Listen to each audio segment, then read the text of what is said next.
तो आज हम एनसीईआरटी क्लास 8 ज्योग्राफी के चैप्टर 6 स्टार्ट करेंगे।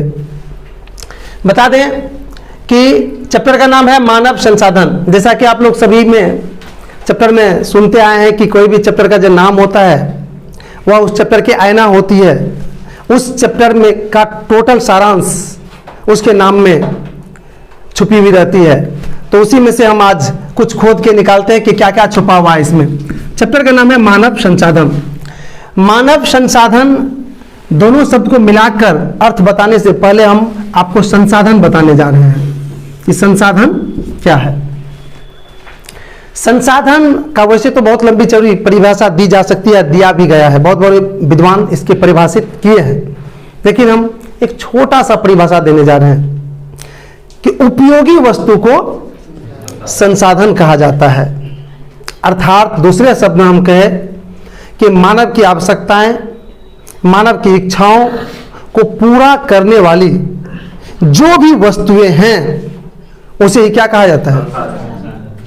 संसाधन कहा जाता है। चाहे वो छोटा वस्तु हो या बड़ा वस्तु हो, वो सभी वस्तुएं संसाधन कहलाते हैं।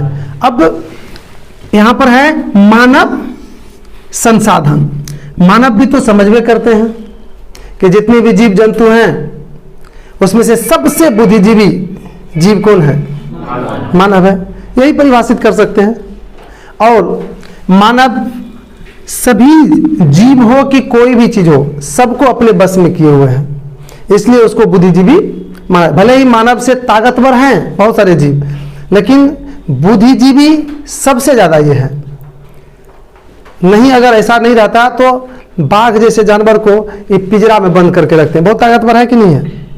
कोई ऐसा जीव नहीं है जिसको मानव अपने बस में करके नहीं रखा है। तो इसका मतलब है किसके बल पर रखा है? बुद्धि के बल पर है।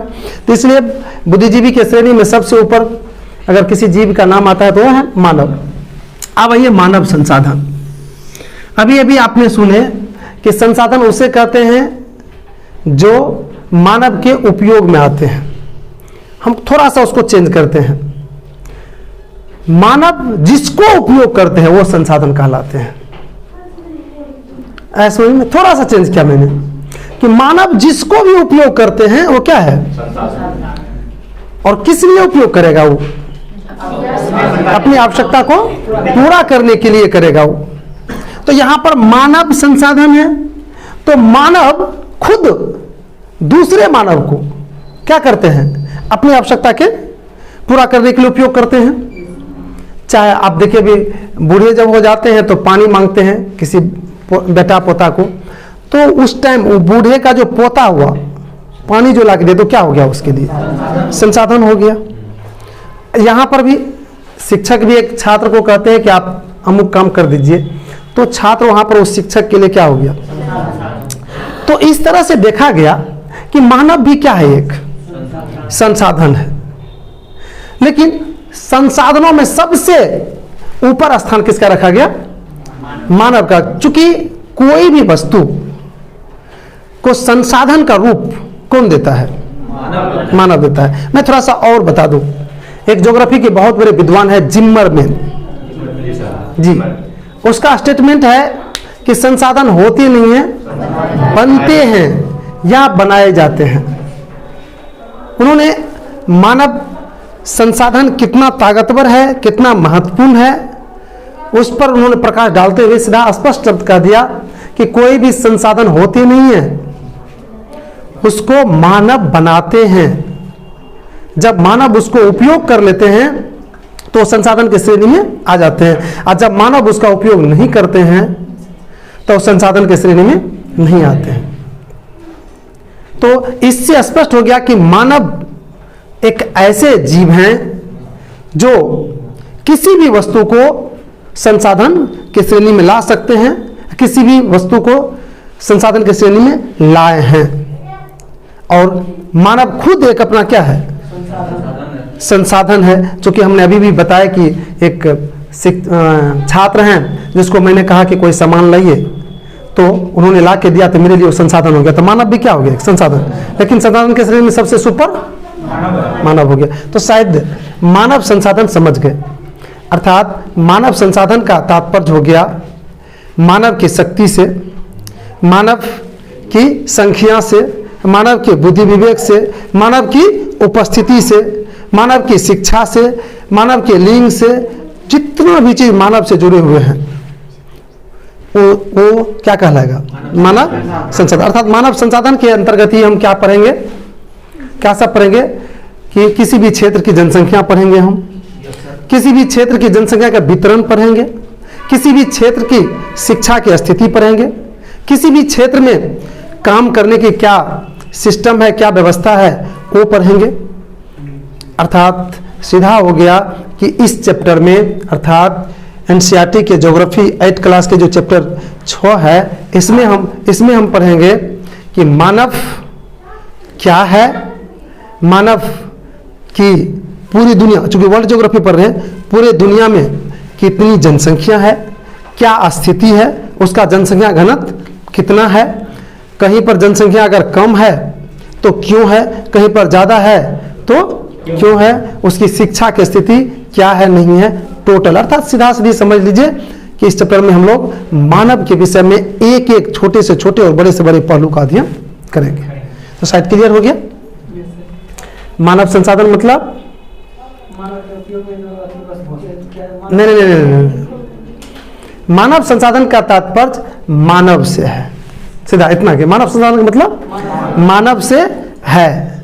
अर्थात मानव की जनसंख्या, मानव की शिक्षा, मानव की लिंग, मानव की उपस्थिति इत्यादि को मानव संसाधन के अंतर्गत अध्ययन किया जाता है।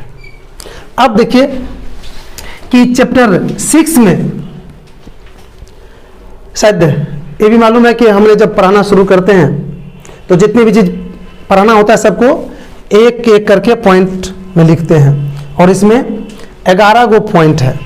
ये 11 गो पॉइंट आप लोग को पढ़ना है। पहला पॉइंट है मानव संसाधन का तात्पर्य, जो अभी भी कुछ आंशिक रूप से बताए हैं, इस पॉइंट पर आएंगे तो और डिटेल से हम बताएंगे। दूसरा है जनसंख्या का वितरण, तीसरा है जनसंख्या का घनत्व, चौथा है जनसंख्या वितरण को प्रभावित करने वाले कारक, और पांचवा है जनसंख्या परिवर्तन, छठा है जन्म दर और मृत्यु दर, और सातवां है प्रवास, और आठवां है प्राकृतिक वृद्धि दर, और नौवां है जनसंख्या परिवर्तन के प्रतिरूप, और 10वां है जनसंख्या संगठन, और 11वां है प्रमुख स्मरणीय तत्व, जिसमें हम सारे ऑब्जेक्टिव दिखाते हैं।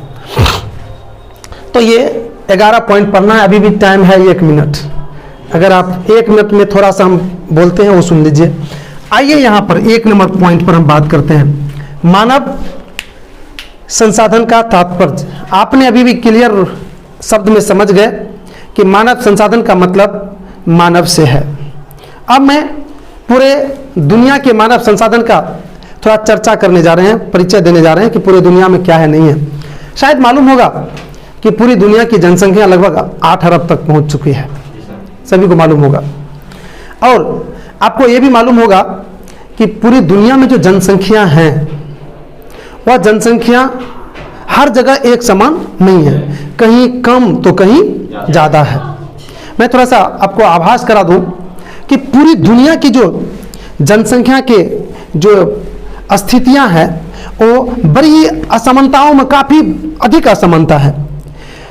दुनिया की 90% जनसंख्या, जी दुनिया की 90% जनसंख्या मात्र पृथ्वी के 30% भूभाग पर है, मात्र 30% भूभाग है पर है। और एक बहुत ही अच्छी जानकारी देने जा रहे हैं हम कि दुनिया के 60% लोग, दुनिया के 60% लोग मात्र 10 देश में निवास करते हैं, मात्र 10 देश, जबकि लगभग 200 से अबव देश हैं, लेकिन मात्र 10 देश हैं जहां पर दुनिया के 60% जनसंख्या करती है, निवास करती है। और वह 10 देश में भारत भी है, चीन भी है, जापान भी है, अर्थात हम एक शब्द पाकिस्तान भी है। हम एक शब्द में कह दें कि उसमें से अधिकांशतः देश एशिया महादेश के हैं, तो कोई उसमें गलत नहीं होगा। ये है जनसंख्या की छोटा सा विश्व प्रतिरूप जो था जनसंख्या का, उसके विषय में बताएंगे। और थोड़ा सा और बता दें, हम एक चीज़ और बताना चाह रहे थे कि जनसंख्या का घनत्व भी पूरी दुनिया का एक समान नहीं है। कहीं पर कम है तो कहीं पर ज़्यादा है। शायद भारत की जनसंख्या घनत्व किसी को मालूम होगा, है किसी को मालूम? कितना जी? 382 व्यक्ति प्रति वर्ग किलोमीटर है यहाँ पर। और बिहार का भी मालूम होगा, कितना?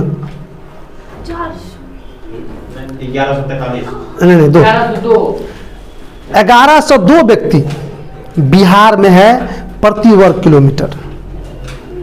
और पूरी दुनिया की मैं बात कर रहा हूं, पूरे दुनिया में मात्र 51 व्यक्ति प्रति वर्ग किलोमीटर निवास करते हैं। ये कुछ डाटा था जो इसमें इसका जब चर्चा करेंगे तो उसमें ज़रूरत है हमें, इसलिए इस पर चर्चा हम कर दिए। तो आपने जनसंख्या की स्थिति भी देख ली पूरी दुनिया की, अपने जनसंख्या घनत्व भी देख। और एक चीज़ और, लिंग अनुपात रह गया। एक लिंग अनुपात भी पूरी दुनिया में एक समान नहीं है।